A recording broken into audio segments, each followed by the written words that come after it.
my career midway. I'm a little bit older. So what advice would you give for someone who's not 22 and doesn't have so many years ahead of them? I mean, I don't want to shortcut hard work by any means or not pay my dues, but I don't have What are as you much time as studying? 22. What are you studying? Interior design. You are. Oh, Interior fantastic. design. And then another question to add on to that is, how do you balance, like, especially you, Genevieve, with your daughter, personal life and working so much? I would say the first thing that I would recommend to anyone, a student at any point, is an internship with someone that you really love their work, that has maybe a great little office or a big office that you can understand sort of the process and understand sort of the systems of how to make things happen, and sort of connect with a lot of the resources that they use to actually make things happen in those relationships.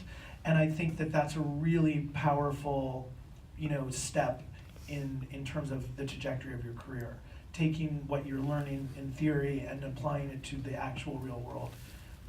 And that internship, even if you do it for 3 months, I think it'll be an amazing opportunity. And I think everyone pays interns as well, so it's not like it's a freebie.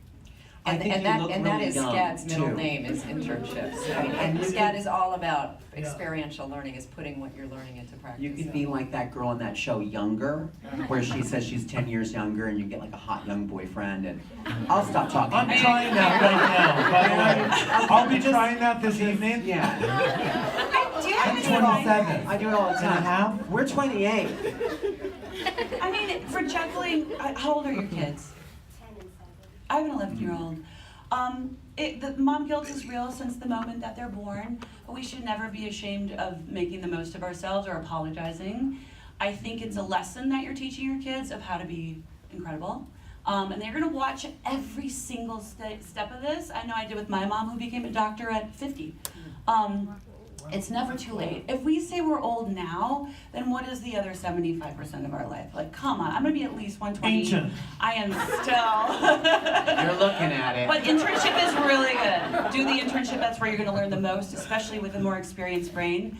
You're gonna be paying attention to Yeah. things that you didn't when you were 20, and you're gonna be making your learning time much more condensed and like a bullet instead of a social Turbo. exploration. You look real young, by the way, so I thought you were an undergrad that was Yeah. just an undergrad. I was like, are you in a sorority? Make sure you're on social media though, because no one will hire you if you are not. Oh, that's a Make good sure your point. social media game is strong, because they will not hire you. I'll tag you later. Yeah, and Rosalie doesn't like it when they have their tops off, she said. Oh, yeah. Social Oh, when media. she's hiring people and they look little. Yeah, she's like, well, they didn't have their Keep your clothes on. social Drunk or media. naked? Probably not. Yeah, have a business Instagram. Yeah. Yeah, you have to have a Finsta for the naughty stuff. See how young I am? I know about Finstagram. Look at you. Yeah. Oh my God. It's Up on everything. Yeah, no, it's like I'm 18. Gotta talk in this video. I said. We've done aTVFest here in Atlanta, and I just think it keeps getting better and better. Look at all you guys, this is amazing. This is one of my favorite panels. I say that for every panel, but it really is one of my favorite panels. My name is Chris Sauer. I'm a professor of dramatic writing in Savannah.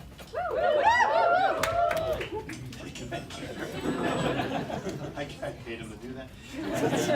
And I'm going to introduce everybody, and then they're going to give a little origin story for themselves, and then we're going to jump into it. So on the far end, we have Kyla York, who is the head of Headlong Entertainment, a producer, writer, and now a director, which I'm very excited about. Next to you may clap. Next to Kyla is Ian Greenstein, who is head of television at Gersh. The Gersh, he's an agent, guys. You want to get to know him, all right? Next we have Ben Edlin, who, you guys ever heard of The Tick? Ben has worked on, created The Tick, Powers, worked on Gotham, Revolution, Supernatural, Angel, and not a bad list.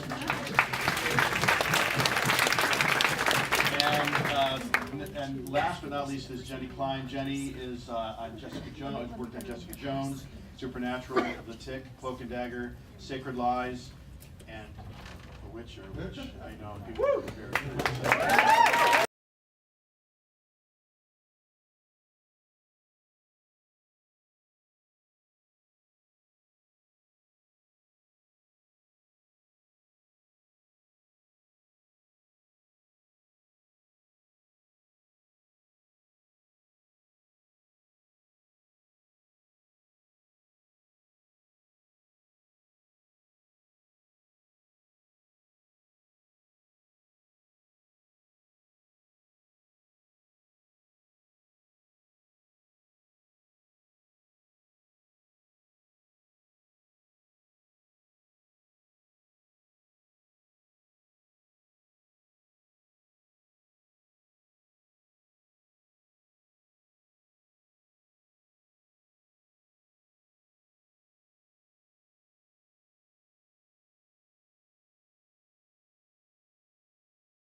Hispania. My major is film and TV, and since film and TV is innovating right now, we see Me Too movement, more stories about minorities, and recently negative social media impacts and new form of storytelling like Netflix Bandersnatch and stuff like that. So, what kind of story that the industry mostly look for currently, or look for in the near future? If you guys can give advice to us. Pitch a trend for us, Kyle, or somebody. But I think that's the great thing about right now is that there's so many outlets and they all want something that's just a little different from the next outlet. So, I mean, there's just so much to choose from. How can you possibly predict what Netflix is going to buy tomorrow versus next week? The other thing I would say is we never try to chase a trend. You know, I'm back in the day, everybody was like, we need more female-driven thrillers, and all of a sudden it was like, okay, we're gonna start writing this, but 6 months later, nobody wants that anymore. Or everybody wanted the anti-hero action movie, and now it's like, so I would never write to a trend. Write what is personal to you, write what you really wanna write and what you wanna tell, the story that you wanna tell. I would also add, do not write anything that reflects current society. Because that is a very broad statement, but I will tell you that I can't tell you how many pieces of material I get having to do with a Donald Trump type president or an immigration issue. Again, not a bad thing to write about if it feels personal to you, but you know, I was going to say something inappropriate in terms of Donald Trump, but let's say Donald Trump is out of office in 2 years. The Donald Trump story project, I don't care anymore. So write something.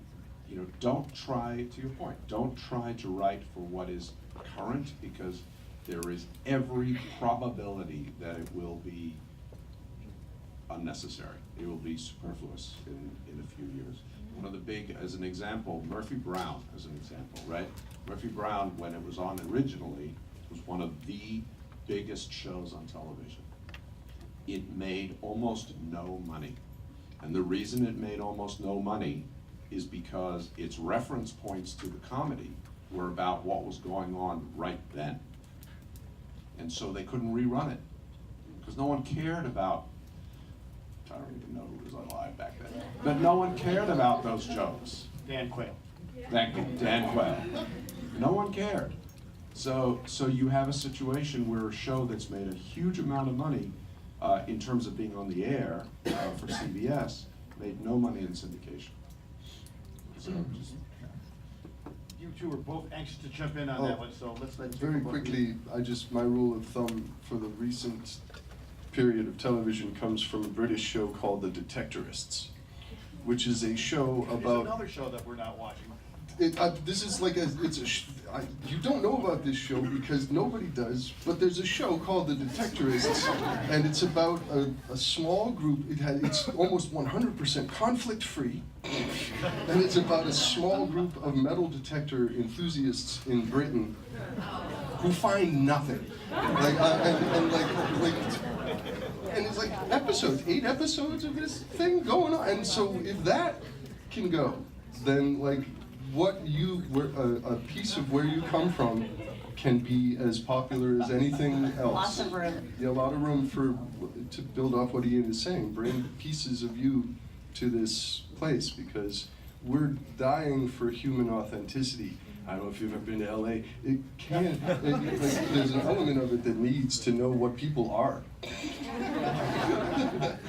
Yeah. Yeah, I would say the one piece of advice is, especially when you're starting out, is to write the thing that can stand for you. As you're saying, it's like the original thing that, like, tone is so important, where it's like, this sounds like my voice, no one else but me could have written this.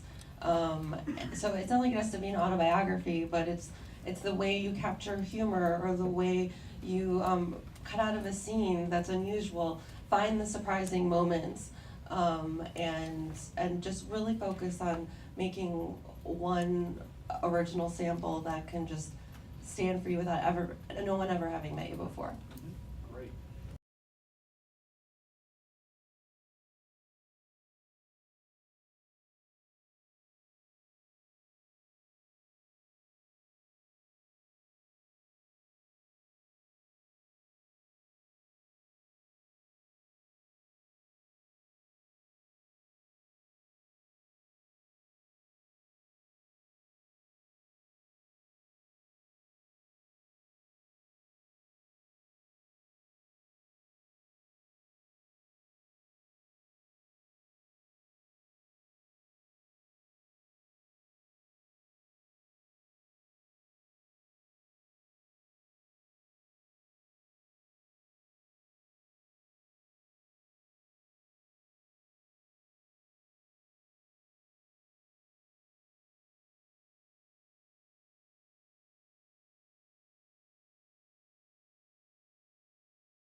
Thank you so much. It was so cool seeing one of my hometowns, Carolina, so it was awesome. We've all made lifelong friends, man. Yeah. Thank you so much. Extremely proud of where you come from. Thank you. Puerto Rico, yeah, it's a part of us forever. Yeah, round of applause for Puerto Rico.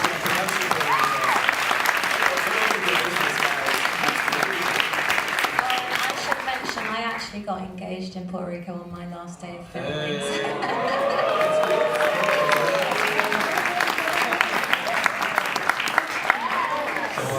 Thank you guys. My question is, how do you guys prepare for Hurricane Maria? I know that it's a whole production, so you guys had to change stories after the hurricane hit, or do you guys had any plans beforehand, knowing that, you know, there's a lot of,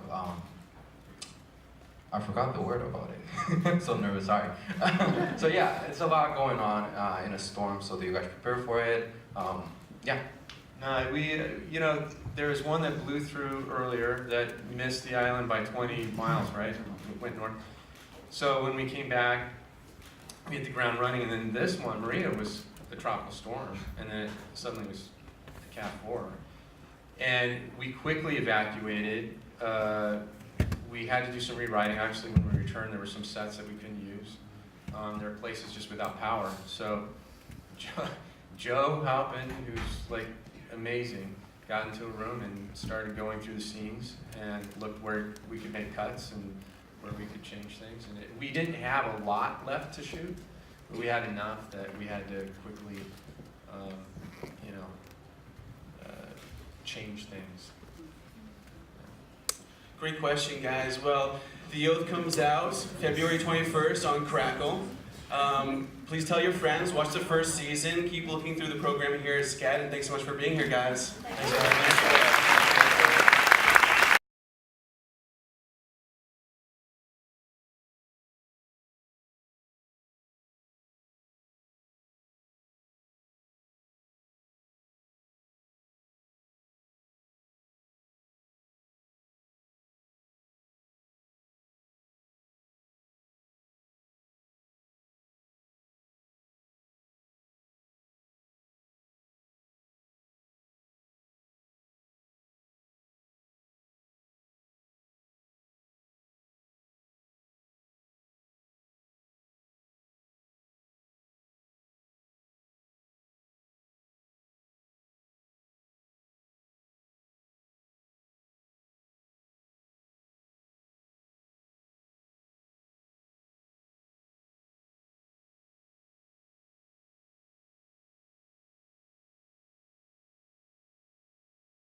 Okay, I'm Lauren Williams. I am a talent manager at Echo Lake Entertainment. I've been there for about 7 months. Prior to that, I was an agent at ICM Partners for 10 years. And I represent actors, writers, and directors. And as a manager, it's a little bit different from an agent. Some of you may know me, I've spoken at a couple panels in the past. And as an agent, it's a little bit different. You are really sort of procuring the jobs and the auditions and just sort of grinding through the day. But as a manager, you're really, your point is toward the overarching the whole career, not just the day-to-day job audition. It's about what you want to do. Do you want to produce? Are you a writer? Are you a director? It's a little bit of everything kind of all culled into one. So I'm excited to be here and look forward to answering all of your questions. Thank you, Lauren. Hi everyone, I'm Alexa Kahn, and I'm an actor, more specifically a voiceover artist, and writer. So you'll find if you're an actor, you have a lot of options and avenues to explore. So I mainly do voiceover. It's a mysterious world, I find, when people ask me about it, because like, how do you break into that? I will try my best to answer that. And to each their own, we all have our own path. I started off in New York, somehow moved back to LA, and all that jazz. So I'm happy to share my journey with you guys. I love what I do. I love being anonymous in what I do. I have a 1-year-old baby. It allows me to spend time with him as well and be creative every day and act every day. So if you have interest in it, I think it's an exciting front for you, for sure. And then, yeah. Hello, my name is Chris Davis. I'm the head of television at Echo Lake Entertainment. I also work with Lauren. We actually share a wall. The head of television, we do development and production. I've worked there for about 5 years now. I was just explaining last night to somebody, it's all development until you actually sell a show, and then you get to go into production. But we have a pilot in production right now with Hulu, and hopefully they'll pick it up. We'll go straight to series. Before that, I was at A&E Television Network for 10 years. Worked on probably 2 of the bigger shows, was Bates Motel. Freddie Lee Jones III. Just had a quick question. When it comes to script writing and whatnot, do you think it's better to have a treatment first before the script, or both? Yeah, There's no, for that, there's no right or wrong answer. Sometimes somebody will pitch me an idea, like a log line. I'm like, okay, that sounds interesting. Sometimes they'll actually have the treatment, but there's no script. I'm like, okay, well, the treatment's interesting, but I need to see the script. I think for the sake of, speed, somebody may be able to get through a treatment quicker, or, get through it and then be able to make a decision and say, okay, yeah, there's something there, as opposed to, if it's a 60-page pilot or, 120-page feature, sitting down to actually read that entire script, they may not get to it as quickly. But if you do have a treatment, they can decide quicker if, that's for them, or if there's, an idea there. So there's really no right or wrong answer. It depends on the situation. I love a good treatment. I mean, because you're right. I mean, I probably read maybe 50 scripts a week, if not more. Especially right now because it's pilot season. So if you're pitching me something for representation on the management side, like a good treatment is always very much appreciated. And then if you have the script, send me both. But most likely, if you're gonna want me to get to it in a timely manner, a good treatment is always, I think, a good place to start. And then Freddie, I don't know, you might be able to answer this because my husband just sold his first show and he's not a writer. His brother or their other partner is a writer. But he sold a show off of a treatment and his life experience and an idea. It's very well, curated sheet, but it was a one sheet.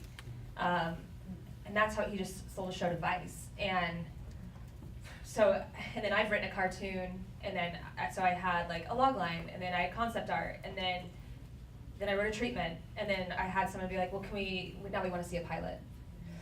So then we wrote like 10 episode ideas, and right now it's another story, but it's frozen right now. but I don't know. Like There's really no right or wrong answer. I mean, when I was at the network, we bought an idea in a general meeting. We said, we want, and it was just 2 producers, we said, we want this concept with this type of writer, and then, you know, all these other, and they went away 2 weeks later, they said, here it is, and it was done.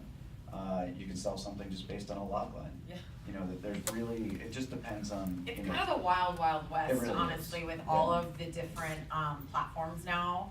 I mean, there's like 450 scripted shows in production and out there, so it kind of really is a wild, wild west of, And people of are how you still, can sell people something. are really visual, right, too, Yeah. so it never hurts to have some kind of visuals along with whatever you're saying. I love So- like a good lookbook or a mood board, like those are. Yeah. what speaks to you as well. You know, that's how you're gonna stand out because it's what you know, it's what interests you. Comes back to that. You'd be surprised in this industry that's a creative industry, how little people have imaginations or creative they actually are.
Chris Sauer, I'm professor of dramatic writing in Savannah, and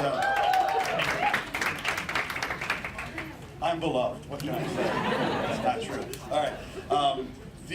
This is the 7th year we're doing aTVFest, and it just gets better and better. And we have a great panel for you today. We got a late start. It's Jonathan's fault, but there you go. But all right, so we're gonna go from the end. This is Max Kisby. Max is with MGM Television. This is Juliet Blake, who is with TED TV. She's head of the television for TED TV. Lauren, you can applaud after each one of these. Lauren Roosh with HGTV. Michelle Sneed, President of Production Development, Tyler Perry Studios.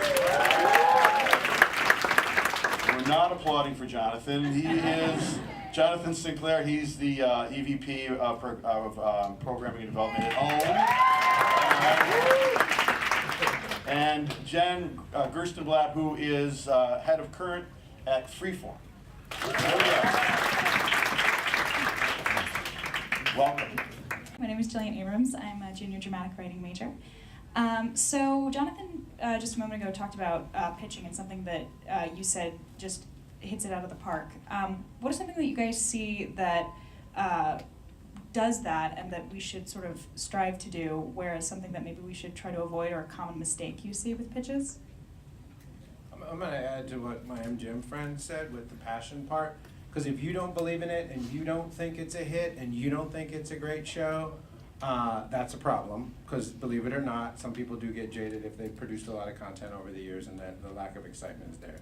The best people can tell you about, I'm talking about unscripted, the best people can tell you their unscripted idea in 30 seconds or less. After that, it gets complicated and it feels expensive. But if it's very clear, like I like when you broke down Fargo is this and Condor is that, you got to even be able to do that with unscripted shows, because we're busy and then I get intrigued and then we'll follow up. But I would say it's know your idea inside and out, because you'd be shocked at some people referring to their own deck. They haven't done their homework. Know who you're pitching it to, what their needs are, and how you can make their lives better and get them home earlier than 8:30, 9, 10 o'clock, and pajamas, Skypes, and all that. And, you know, understand sort of the business side of it. Are you pitching a show that is too expensive that I can't afford? Or, you know, is this, you know, HG, we know numbers that we can play around with. So those are sort of like the top couple of things, but, you know, do your homework, talk to other people, see which shows get online, research, find out how shows get made, that kind of stuff. I would say absolute clarity, so that when you go in, yes, you need to know about the company, you need to know what shows have been a hit for them, but come in with a pitch that is absolutely clear. Even with TED Talks, the best TED Talks have a one-line synopsis. You know, education kills ideas. Don't give poor advice to poor people. I mean, you know, these are really, really clear log lines. So you should be super clear with everything that you do. And honestly, rehearse, rehearse, rehearse. Rehearse your pitch with friends. There may be bits they go, I don't understand, where does that fit in with that? That's a bad thing. You need to rehearse it so that you go in and you're quick. Everybody is taking hundreds of pictures all the time. If you can be short and sharp and brilliant, you stand a much more better chance than somebody who's meandering and says, you know, long pictures. I also like in a pitch meeting, that you start off in the meeting by asking the network, what are you excited about right now? What are you looking for? What's working for you, or what's on the horizon? A lot of times people come in, they go right into a pitch, and it might be something that we just aren't looking for, but if you start the conversation, we could turn that into a really like a collaborative conversation about how we may be able to tweak something into something that does work instead of just coming in and steamrolling right from the second that you're in the room. And I think I just want to say on the scripted side, when it comes to writing and when people sit across from me and they pitch their ideas, I think for me the biggest thing when I hear a pitch is whatever character journey you're telling, why are you telling it? And give me a reason as to why now. And what's it all mean? When you get to the end of the first season, like we do something specific at MGM that I'm not sure how a lot of people develop, but we don't worry about second, third, and fourth seasons when we're developing internally and taking out to our network or other networks, and we sell everywhere. We can make deals with every network. And we don't care what they want. We decide internally, okay, what's the story about? And after I've watched 10 or 13 episodes, what's this journey been about for this character? And that's why I summed up each one of our shows in a very specific way. And each year that journey stays the same, but it evolves. And so it's that evolution of the idea gives you the idea of, okay, how does this extend beyond the first season? But it's a very difficult question to answer specifically. And everything that everybody said is 100% accurate. Do any of you want visuals on your Absolutely, that's what I was gonna say, especially on the scripted side of things, to kind of piggyback off of that is, even if we don't necessarily get to it in the pitch, for me it always comes, because remember we talked about your show might not necessarily hit us, but if you have that kind of character development, and that's something that goes over the development process too, but having those, especially those, you know, those key characters, having those, knowing who that character is. A lot of times in a pitch meeting, as we're going through what this pilot could look like, I just need to know more about this character and because this character is the one that's talking to me, not necessarily your other idea. So what can we do with this person? And if I can have a quick glimpse of, okay, she comes from here and there, and you know, this is what she's dealing with, and oh, she was married to so and so. You know, that kind of reference definitely helps, and the visuals help. Going back to casting, for me, if you have an idea of who this person is, that changes the game for me. There was a person who we allowed to repitch, and because they weren't prepared, and I liked where they were going, and we had them come back. And when she came back with those visuals and a much stronger treatment, it was we ended up optioning it. So you know, so that makes a difference. And if you are pitching a talent-based idea, I know this sounds so obvious, but have a really great piece of tape to show at the same time. It could be a Skype that's been edited nicely, but we don't want to just watch raw tape for endless amounts of time. If we're not won over by the talent in the first 30 to 45 seconds, it's very unlikely that we'd pursue a show with that person. And so it's a chance to use that small piece of tape as a chance to really wow us in the room too.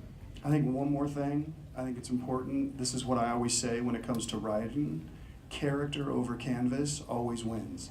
The canvas you can create anywhere. Take any show you love, take those characters out of that canvas, you'll follow the characters, you don't care about the canvas. So it's very important when you're thinking about a pitch, character over canvas.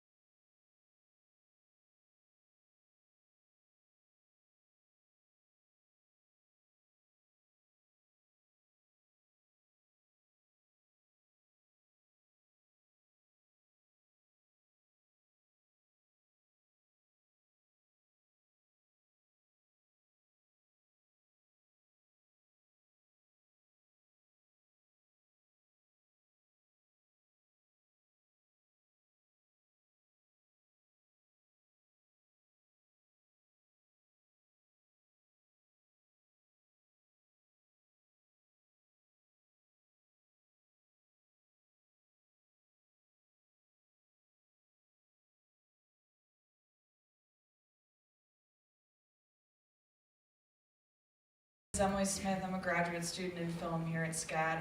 I'm an aspiring writer and producer, so I guess this is more for Mike, but also for all of you as well. When you go into a story and when you're creating a story, I guess we're all really visionaries as storytellers. So what do you, when you go into a role or when you go into a story, what is your vision? What do you hope to communicate with the show, with the audience? For me, it always comes from a different place. Sometimes it's a relationship I want to explore, and it's one little piece, and you build outwards from that. And sometimes it evolves along the way. There wasn't that connection between Nick and Sarah at the end of the pilot and the early versions and pitches of this, and it's something that just kind of evolved and sort of made the pilot at the end of the day and became a huge point for the season. But I think it's, especially when you're working and there's pressure, you've got to pitch and you've got to sell and you've got to, you know, and I think it's funny, it's almost the same advice for writers as it is for Warren's advice for actors.